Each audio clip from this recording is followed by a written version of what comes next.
성경 일독을 위해서 오늘 우리 함께 읽어나갈 하나님 말씀은 열왕기상 16장부터 18장까지의 말씀입니다. 성도의 삶은 하나님이 없는 저 세상의 사람들과의 삶과는 분명히 달라야 합니다. 그 가는 방향이, 그 가는 방법이 분명히 구별되어야 하는 것이 바로 성도의 삶입니다. 하나님이 이스라엘을 구별하셨던 이유는 하나님의 백성이 어떻게 다른지를 보이시기 위함이었습니다. 다윗 때에 그리고 솔로몬의 때에 그렇게 구별된 삶을 살았던 이스라엘이 어느 순간부터 하나님이 없는 인간적인 방법으로 이스라엘이 이끌어져 가면서부터 많은 죄와 세상과 구별되지 않는 모습들을 성경을 통해서 우리는 볼 수 있습니다.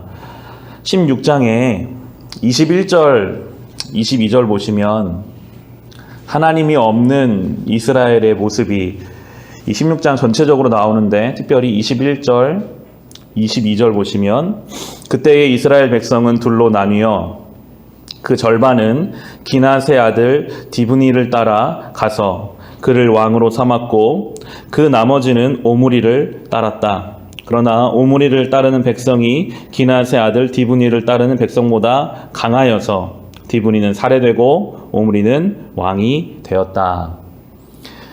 왕은 하나님이 세우시는 것인데 어느 순간부터 이스라엘은 강한 자가 왕이 되고 약한 자를 죽이는 방식이 이스라엘의 방식이 되어버렸습니다.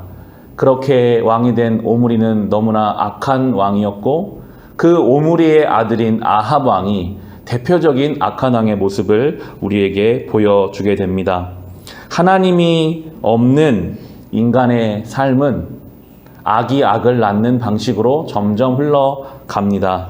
죽이고 죽고 빼앗고 빼앗기는 인간의 역사가 이 이스라엘 역사 가운데서도 그대로 드러나고 있습니다. 아합 왕을 보시면 30절, 31절 보시면요. 오므리의 아들 아합은 그 이전에 있던 왕들보다 더 심하게 주님께서 보시기에 악한 일을 하였다. 그는 느밧의 아들 여로보암의 죄를 따라 가는 정도가 아니라 오히려 더 앞질렀다.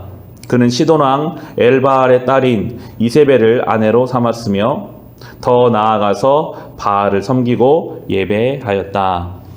가장 악한 때 아합 왕이 세워졌을 그때에 하나님께서는 이 이스라엘을 포기하지 않으시고 엘리야를 세우셔서 그 악한 왕과 이스라엘을 향해서 하나님 말씀을 이제 선포하기 시작하십니다. 17장의 1절입니다. 길르앗의 디셉에 사는 디셉 사람 엘리야가 아합에게 말하였다. 내가 섬기는 주 이스라엘의 하나님께서 살아계심을 두고 맹세합니다.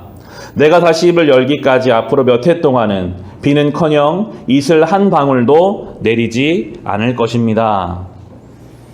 3년 동안 비가 오지 않는 일이 이제 이 엘리야의 선포로부터 시작됩니다.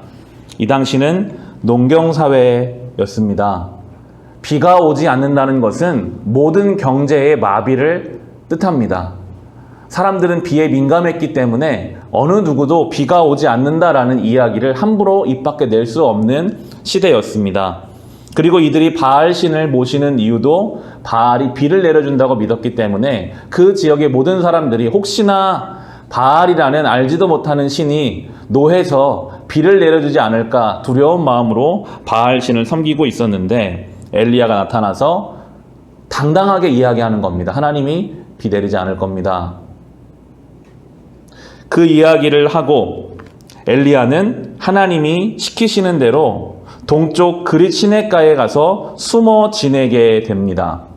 이 부분이 참 한편으로는 이해되지 않을 때가 있었습니다. 멋지게 아합 왕 앞에 가서 하나님에 대해서 이야기하고 그리고 나서 하나님은 동쪽 시냇가로 숨으라고 하세요.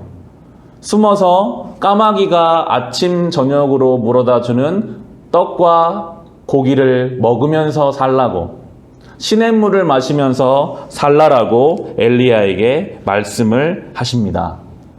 선포하고 나서 보란듯이 잘 살게 하시지는 않으시고 오히려 이 선포한 말씀에 따라 사는 엘리야도 여러분 까마귀가 물어다 주는 음식이라는 것이 얼마나 그 양이 많고 얼마나 먹을 만한 음식이었겠습니까? 아침, 저녁으로 가져다 준다는 것으로 보았을 때 정말 한 끼 먹을 만한 작은 분량의 음식이었을 것입니다. 물도 시냇가에 가서 떠 먹어야 하는데 비가 안 오니까 어느 순간부터 시냇가가 말라버려서 하나님이 사르밧 과부에게 또 보내시거든요. 오늘 본문을 묵상해 보시면 그 사르밧 과부는 엘리야가 갔더니 먹을 것이 너무 없어서 이제 아들하고 마지막으로 한번 먹고 죽으려고 할 정도의 가난한 사람에게 하나님이 또 보내세요. 넉넉한 사람에게 보내는 것이 아니라 그 과부에게 보내셔서 그 과부에게 먼저 나를 먹을 것을 차려오라 라는 이런 이야기를 하게 하시고, 그런데 그 가운데 이제 하나님이 먹이시는 이야기가 우리 14절부터 보시면요, 17장 14절부터 16절에 주님께서 이 땅에 다시 비를 내려주실 때까지 그 뒤주의 밀가루가 떨어지지 않을 것이며 병의 기름이 마르지 않을 것이라고 주 이스라엘 하나님께서 말씀하셨습니다. 그 여인은 가서 엘리야의 말대로 하였다. 과연 그 여인과 엘리야와 그 여인의 식구가 여러 날 동안 먹었지만 뒤주의 밀가루가 떨어지지 않고 병의 기름도 마르지 않았다. 주님께서 엘리야를 시켜서 하신 말씀이 하신 주님의 말씀대로 되었다. 하나님의 방법과 계획을 우리는 참 알기가 어렵습니다. 왜 도망가게 하셨는지, 왜 까마귀를 통해 먹을 것을 주셨는지, 왜 이 사르밧 과부를 만나게 하셨는지 우리가 다 알 수는 없으나 이 3년의 시간을 보내면서 엘리야는 아마 매일매일 자신을 먹이시고 자신을 살게 하시는 하나님의 손길을 경험했을 것입니다. 까마귀가 물어다주는 아침에 음식을 먹고 엘리야는 하루 종일 무슨 생각을 했을까요? 혹시 하나님이 실수하셔서 저녁에 까마귀가 먹을 거 안 갖다 주면 나는 어떻게 살 수 있을까?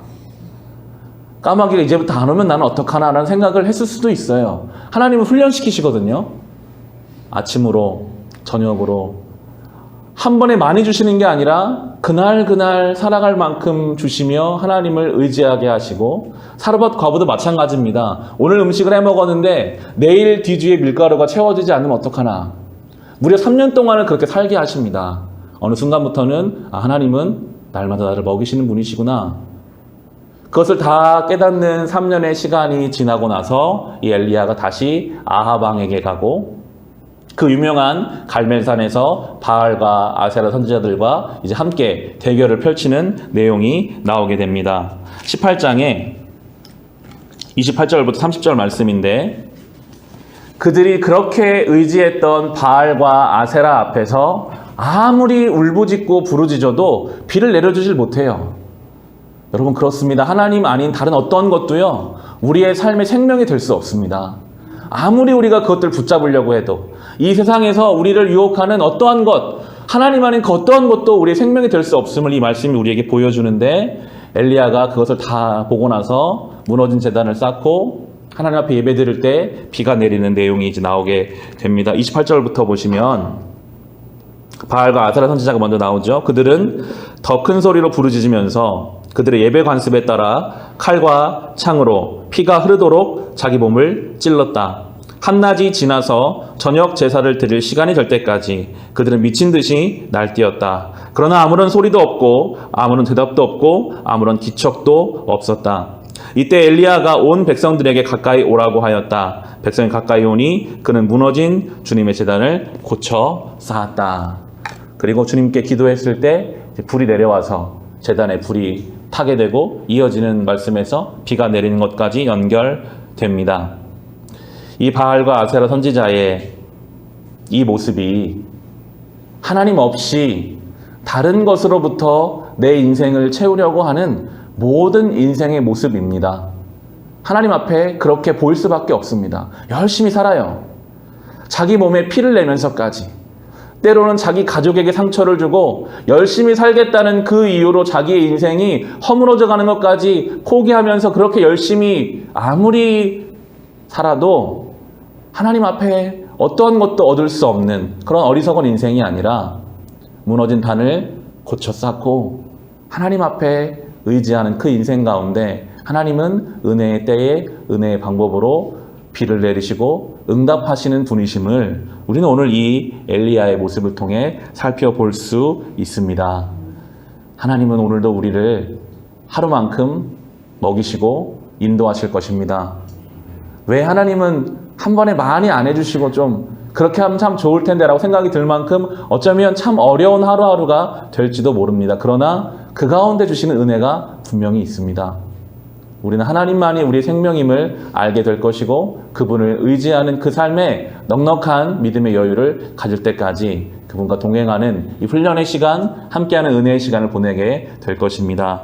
그 하나님의 은혜를 누리며 살아갈 수 있으시기를 주님의 이름으로 축원합니다.